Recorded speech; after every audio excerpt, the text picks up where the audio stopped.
Oke, nanti selesai jam 10 lah kira-kira. Tidak ada tugas, belum ada tugas karena saya masih harus memeriksa tugas Anda. Bukan tugas UTS ya. Jadi nanti setelah ini saya ingin menyelesaikan UTS. Oke, kita mulai saja langsung ke materi tentang pertanyaan jawaban aja langsung ya. Oke. Ini pertanyaan pertama dari Audrey Michelle ini mengirimkan dua pertanyaan. Oke, bagaimana perlakuan untuk investor kecil yang beli dari reksadana kalau digabungkan lebih dari 20%? Oke, jadi perusahaan itu memiliki suatu sistem, satu skema yang tidak memungkinkan hal ini terjadi. Sepertinya hal ini tidak mungkin terjadi. Reksadana dia tidak hanya membeli di satu saham perusahaan, pasti dia tebar di sekian banyak perusahaan. Jadi kalau di reksadana kepemilikan lebih dari 20%, saya pikir satu hal yang sulit terjadi. Oke, tapi saya tahu maksudnya. Pertanyaannya adalah sebenarnya apa sih definisi signifikansi? Bagaimana perusahaan bisa dikatakan signifikan? Oke, saya ambil dari penjelasan dari Bu Dwi Martani dari UI. Signifikan, pengaruh signifikansi adalah kepuasan untuk berpartisipasi dalam mengambil dalam keputusan kebijakan keuangan dan operasional. Jadi mengambil keputusan kebijakan keuangan, misalnya dividen atau operasional, tetapi tidak mengendalikan. Nah, jadi Anda bayangkan, Anda memang sulit membayangkan karena Anda dari pajak, kalau dari pajak biasanya related party. Apa definisi related party? Ini berbeda dengan signifikansi atau enggaknya. Ini berbeda dengan akuntansi. Kalau di pajak ada 3 hal kan untuk mengendalikan bahwa perusahaan itu ada hubungan istimewa, yaitu kepemilikan, hubungan darah ya, hubungan darah itu juga penting. Nah, suara saya kedengeran ya? Ada suara yang masuk tadi. Kedengeran, Pak. Oke. Jadi ini beda dengan pajak. Kalau pajak pengaruh hubungan istimewa atau related party. Nanti related party ada akuntansi, PSK juga dibahas PSK nomor 7. Ini berbeda. Ini adalah untuk mencatat akuntansinya. Cara mencatat akuntansinya seperti apa? Ini di sini diakui ada signifikansi, ada enggak? Ya, nanti akan kita jelaskan lebih lanjut. Ini beda dengan pajak. Kalau pajak ada hubungan related party. Related party ada 3 hal. Pertama, hubungan darah itu enggak ada, karena di sini kita bicara tentang perusahaan. Kedua adalah kalau ada control of management atau kepemilikan saham 25% dan lebih, atau kepemilikan saham atau control of management, pengendalian manajemen. Ini kalau hubungan istimewa di Undang-Undang PPH Pasal 17. Ini kita bicara dengan akuntansi, bagaimana mencatat. Kalau PPH bukan masalah mencatat, tapi bagaimana mendisclose ada transaksi itu. Jadi berbeda. Ini signifikansi apa? Signifikansi adalah ikut berpartisipasi, jadi ikut menentukan, tapi tidak bisa mengendalikan. Jadi ini ibaratkan seperti politik, ya, politik DPR. DPR dikuasai oleh berapa orang PDI Perjuangan yang sekarang memenangkan. Apakah dia bisa mengendalikan? Enggak. Mengendalikan kalau ada 2 partai. Kalau di Amerika ada Demokrat, ada Republik. Yang menang yang menguasai, mereka bisa mengendalikan.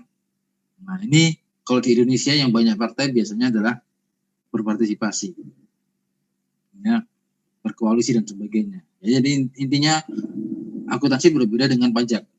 Akuntansi mengenal signifikansi. Apa itu signifikansi? Signifikansi ini berpartisipasi tapi tidak bisa mengendalikan. Nah, signifikan di sini diatur khusus di PSK 15. Oke, pertanyaan dari Sally As-Sahra ini.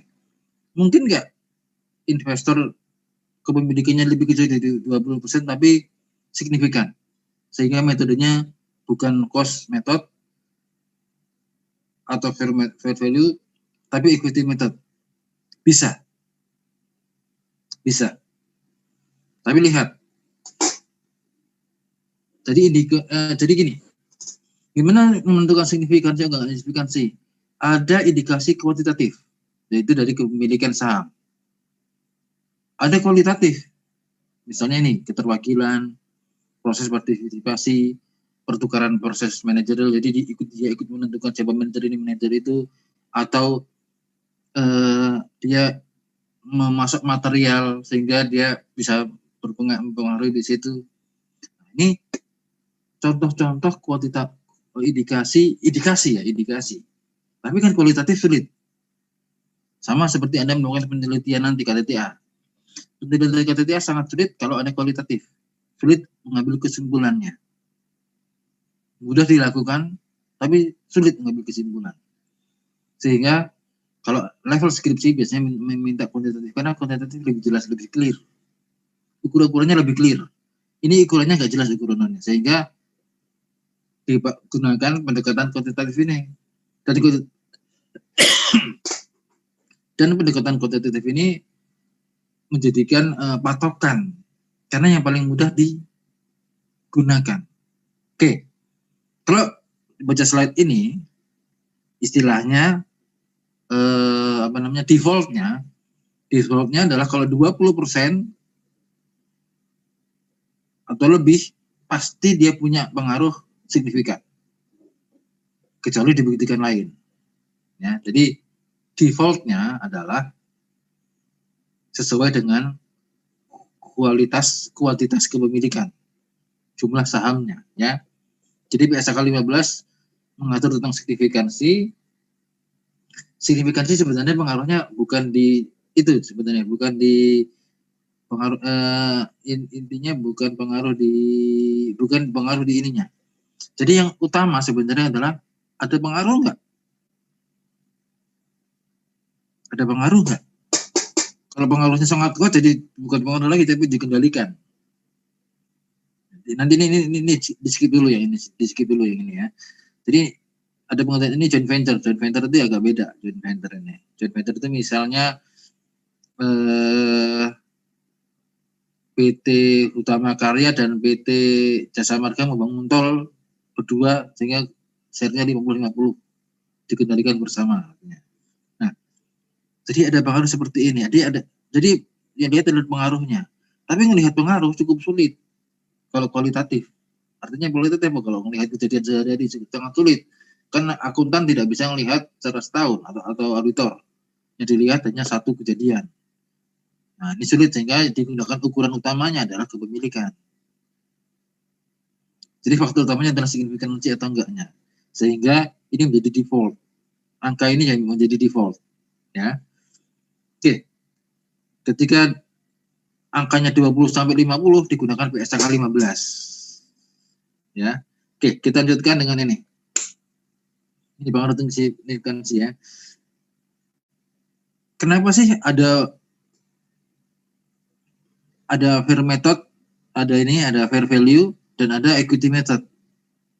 Fair value atau cost. Oke. Lihat yang biru ini. Pihak investor bisa saja memanipulasi pendapatan bila pendapatan income diukur menggunakan. Jadi kalau ukurannya ini, kalau significant influence, tapi pendekatannya fair value atau cost method, maka bisa saja terjadi pelaporan keuangan yang tidak mencerminkan atau keuangannya tidak reliable, tidak bisa diandalkan. Misalnya ini. Jadi kalau cost method itu kalau ada laba baru diakui, kalau ada dividen baru diakui, kalau tidak ada dividen berarti tidak ada penghasilan. Karena dia punya pengaruh signifikan influence, dia bisa menentukan, dia bisa memaksakan, bukan memaksakan ya, bisa mempengaruhi. Kalau perusahaan jelek tetap memaksakan dividen. Artinya kalau nilai investasinya turun, tapi dia bisa memaksakan dividen, artinya jadi bagus dong nilai investasinya. Ini tidak mencerminkan sesungguhnya. Jadi ini angka biru itu seperti itu. Bisa saja merekayasa. Jadi punya pengaruh, tapi perusahaannya, misalnya nih perusahaan, misalnya yang jelek perusahaan apa yang jelek? Garuda. Perusahaan Garuda jelek, Garuda BUMN. Kemudian ada Boeing menanamkan sampai 50%, antara 40% lah. Namun, kemudian ada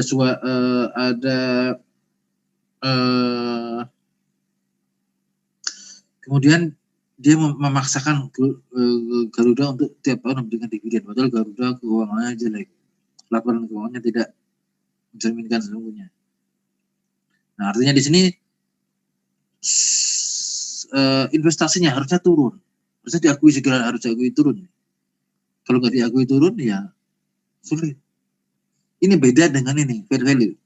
Fair value tercermin dari angka sahamnya. Kalau angka saham turun, harus segera diakui turun.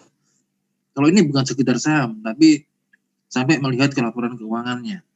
Kalau laporan keuangannya bobrok, jelek sekali, dia harus segera diakui dalam bentuk penurunan investasi. Ya, ini allowance.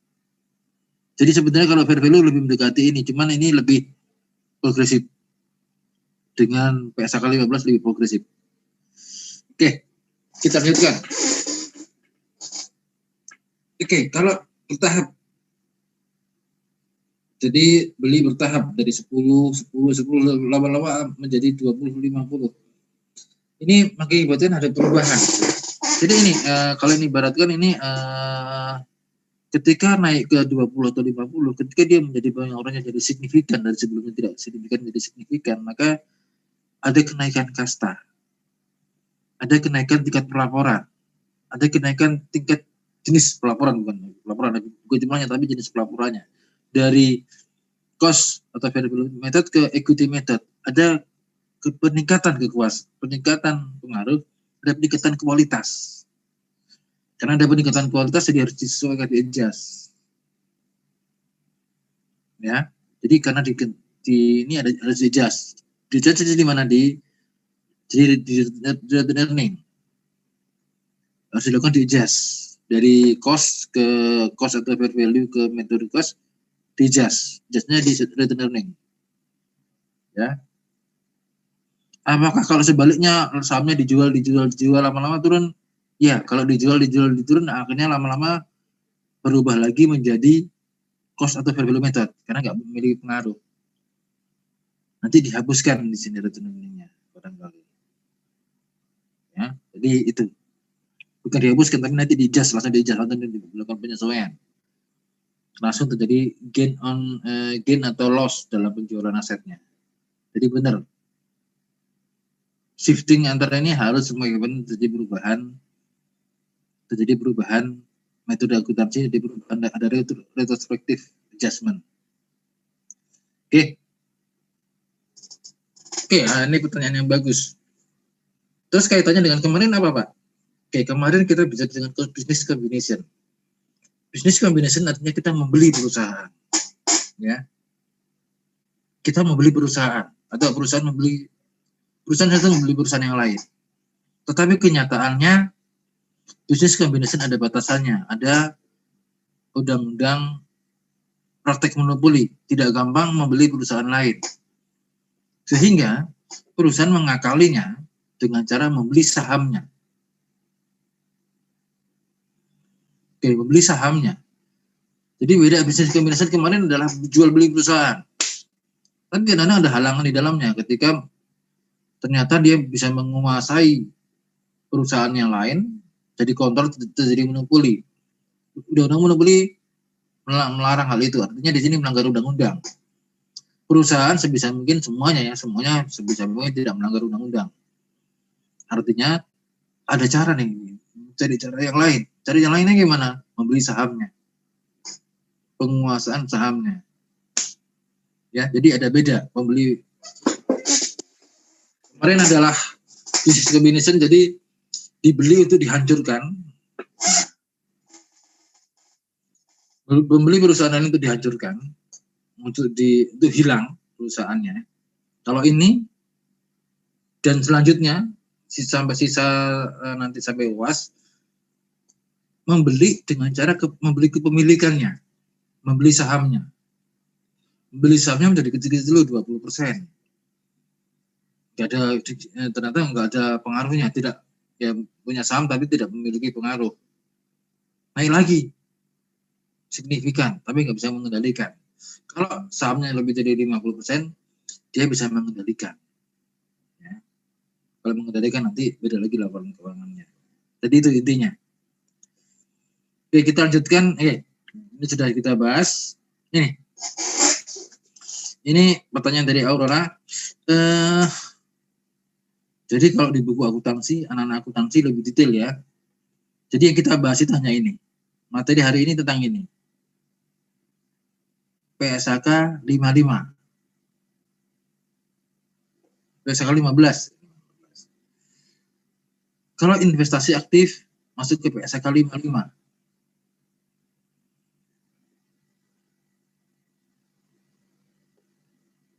Kalau sudah bisa mengendalikan, bisa masuk PSAK 65 atau PSAK 22. Tadi yang ini joint venture masuk ke PSAK 66 dan apa intinya? Jadi yang sulit adalah menentukan masuk ke PSAK mana. Jadi intinya gini, ketika ada perbedaan definisi, perbedaan kepemilikan, perbedaan pengaruh, berbeda juga pengaturannya PSAK-nya. Jadi Anda jangan mempelajari detail kalau udah bekerja ya, kalau sudah di level bekerja, Anda nggak bisa melihat ini lagi. Latihan-latihan soal yang Anda lihat adalah ini. Anda lihat PSAK 55, PSAK 15, PSAK 5 mana. Cuman PSAK ini tanpa latihan soal, ya, sehingga kita belajar dari sini. Oke, dan soal modul ketika terjadi akuisisi bertahap seperti ini ya. Saham sebelumnya direklas dari trading securities menjadi investment in. Mengapa harus direklas? Oke, kan terjadi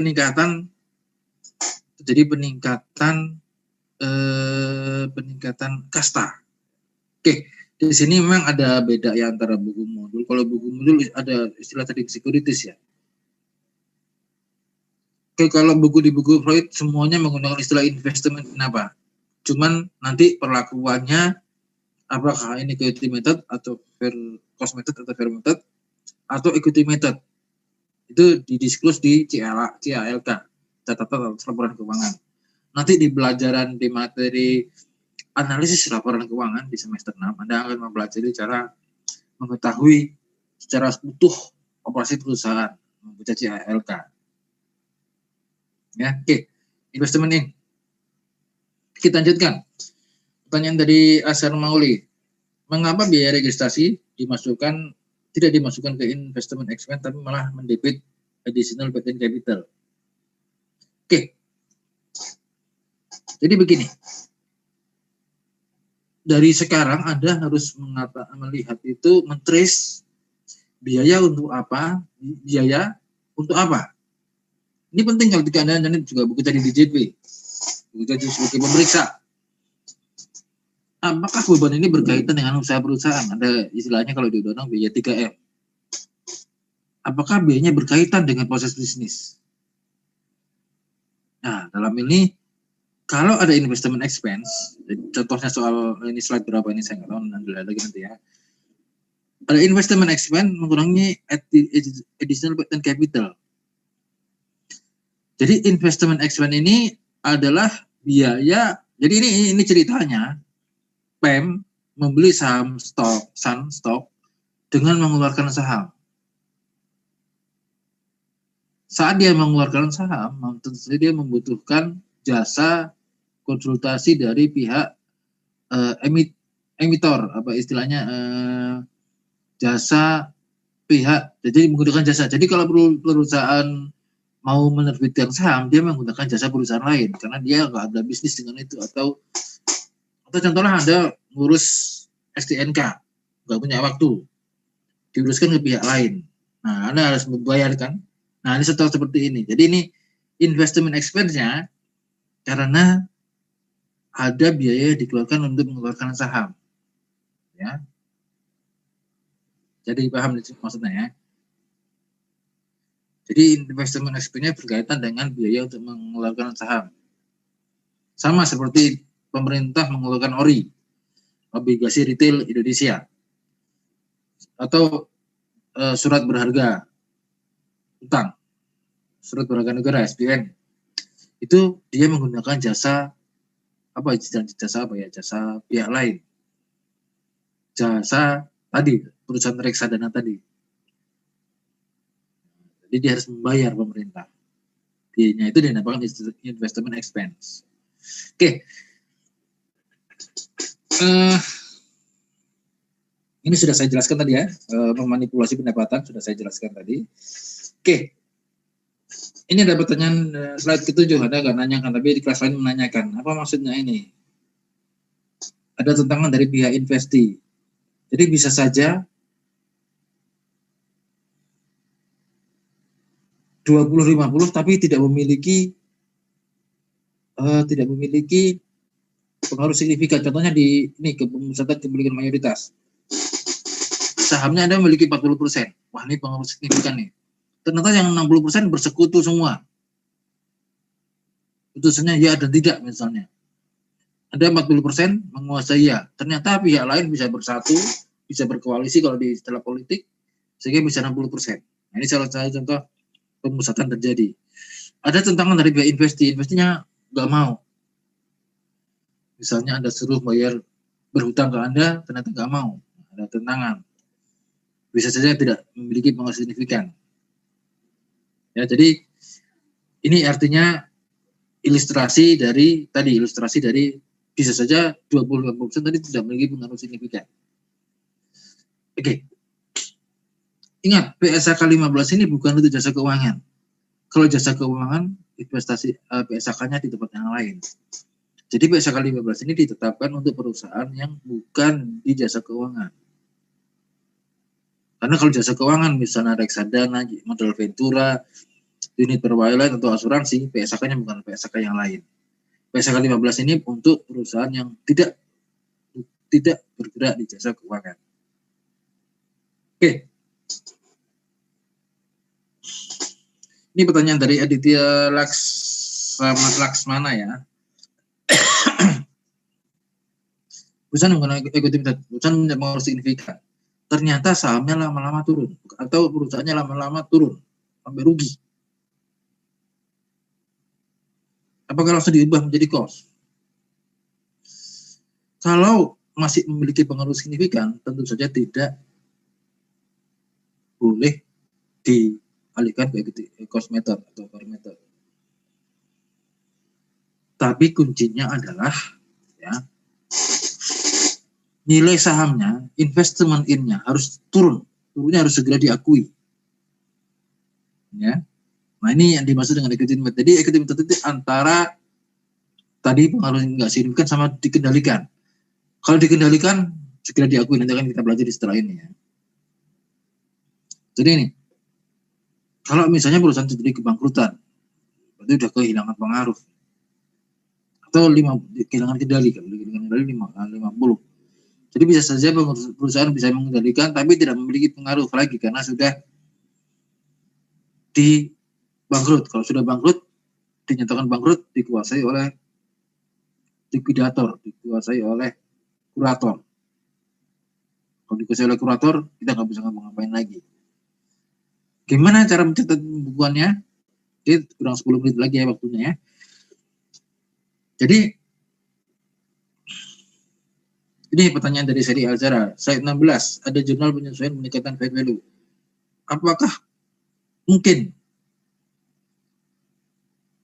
fair value-nya malah turun? Sama dengan pertanyaan ini, lama-lama turun, kalau lama turun terus jadi rugi gimana? Iya harus segera diakui. Jadi istilahnya ini dibalik, loss-nya sebelah sini, satunya unrealized loss. Ya, di ayat di jurnal ini diakui dibalik unrealized loss ke allowance. Allowance-nya berarti negatif, minus, ya, sampai turun. Mungkin nggak negatif, Tidak mungkin negatif. Paling sampai 0. Kenapa tidak mungkin negatif? Karena menurut Undang-Undang PT, tanggung jawab perusahaan hanya sebesar saham. Tidak sampai menggerogoti kepemilikan pemilik perusahaan. Ya. Jadi bisa. Ayatnya dibalik aja. Unrealized loss menjadi allowance. Allowance-nya jadi negatif. Ini loss-nya positif kan? Oke. Unrealized gain menjadi unrealized loss. Ya. Ini saya contohkan tadi ya. Jadi dibalik aja. Jadi investment dikurangin allowance-nya. Allowance-nya ini kalau ini allowance-nya kan jadi positif, jadi 60-50. Kalau dibalik allowance-nya negatif, jadi 39.500. Oke. Ini nggak ada pertanyaan nih, pertanyaan dari kelas lain. Oke. Nah sekarang ada pertanyaan, barangkali kelas lain menanyakan tadi ya, ada goodwill. Kenapa muncul goodwill? Goodwill muncul kalau ternyata aset yang didapat, ya ini asetnya dapat 1.200, tapi dia sudah mengeluarkan uang 1.400, sehingga 200 dikeluarkan sebagai goodwill. Nah, goodwill bukan impairment goodwillnya yang diakui, tapi impairment di equity investment. Jadi impairment di ininya yang diakui. Goodwill hanya naik turun berdasarkan kalau ini naik turun juga. Jadi bukan impairment goodwill ya. Impairment atas ini aset maupun liability, tapi nanti mengaruhi goodwill. Oke, kita lanjutkan dengan pertanyaan dari Reynaldo Mario. Capital gain, revenue recognition. Pertanyaannya, untuk excess value yang diakui perusahaan, ketika entitas asosiasi melakukan penjualan atau penyusutan, maka investor harus menyesuaikan nilai investmentnya. Bagaimana penjualan ketika entitas asosiasi itu? Oke. Ini dalam istilah pajak dinamakan capital gain. Apa itu capital gain? Contohnya, orang tua Anda membeli rumah tahun berapa itu. Nggak pernah dijual. Tapi nilainya naik terus kan? Nah, nilainya naik terus, apakah bisa dipajakin? Nggak bisa sebelum direalisasikan. Itu dalam menurut ilmu pajak. Kalau menurut ilmu akuntansi, harusnya kalau investasi diakui setiap tahun, diijaz setiap tahun peningkatan investasinya ini. Sehingga di sini di slide 26 dan 27 ada pengakuan setiap tahunnya. Ya, setiap tahun diakui kenaikannya. Ini tahun pertama ya, di tahun pertama 30% dari net income. Dari net income berarti sekitar berapa ini? 30% berapa ini? 1.400 ya.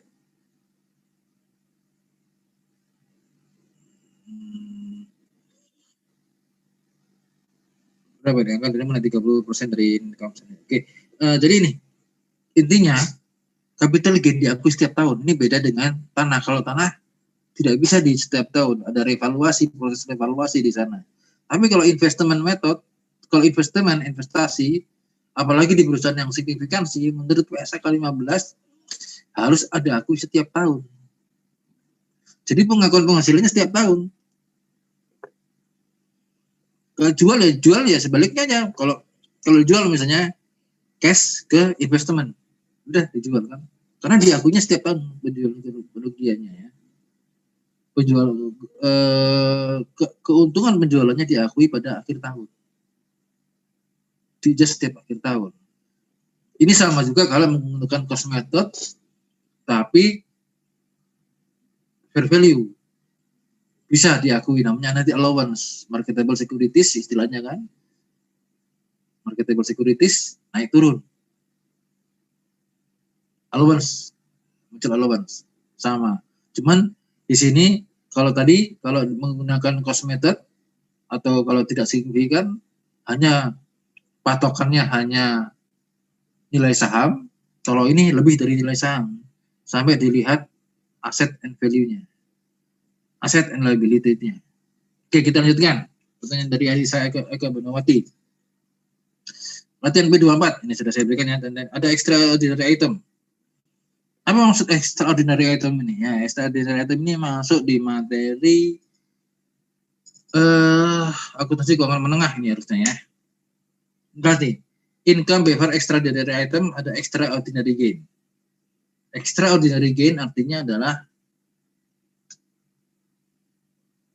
ada subsequent event atau ada penghasilan yang tidak disangka-sangka. Tapi saya lihat jarang orang melakukan extraordinary gain. Biasanya extraordinary loss. Misalnya apa? Misalnya terjadi gempa, terjadi tsunami. Perusahaannya, hotel di Anyer misalnya, kerusakannya besar karena tsunami. Maka dimasukkan sebagai extraordinary item. Kejadiannya yang tidak disangka-sangka. Ya. Jadi contohkan kalau ini, bahkan ini lebih spesifik lagi, nggak harus itu, nggak harus bencana alam. Kadang-kadang kalau dia mendirikan investasi di daerah bencana alam itu sudah bisa diperhitungkan setiap tahun. Tapi kalau tidak setiap tahun terjadi, nah ini jadi masuk ke kriteria extraordinary loss. Nah saya nggak tahu nih kalau extraordinary gain contohnya apa ya. Extraordinary gain misalnya ya, nggak disangka-sangka lah ini. Infrequent event. Kalau loss sering terjadi extraordinary loss, terutama karena bencana alam, tidak disangka-sangka, gempa, tsunami, atau di sini tornado misalnya. Tapi kalau extraordinary gain, apa contohnya ya? Saya nggak tahu nih extraordinary gain. Misalnya extraordinary gain misalnya ada perusahaan yang diajukan ke pengadilan dan kalah harus membayar ganti rugi. Kalah terus sampai keberatan dia kalah, tapi nanti pas banding dia menang. Nah, ini kadang-kadang nggak disangka-sangka. Atau sampai banding kalah, terus diajukan PPK atas banding. Misalnya kasus pengadilan pajak. Nah, ini bisa saja masuk ke extraordinary gain atau loss. Ya, jadi ini definisinya. Ya, pertanyaan terakhir, slide 29. Mengapa pengecualian khusus untuk pension and deferred tax? Oke, tentu saja pension and deferred tax, pension fund and deferred tax ini adalah penyisihan. Ini adalah beda tetap atau beda sementara kalau deferred tax. Sehingga tidak ada fair value-nya. Memang tidak ada fair value-nya ini, dua aset ini ya. Memang tidak mungkin ada fair value atas dua jenis aset ini. Dana pensiun itu imbalan kerja istilahnya. Jadi imbalan kerja itu perusahaan harus menyisihkan uang untuk karyawannya yang ditanamkan di dana pensiun. Nah itu undang-undang ketenagakerjaan.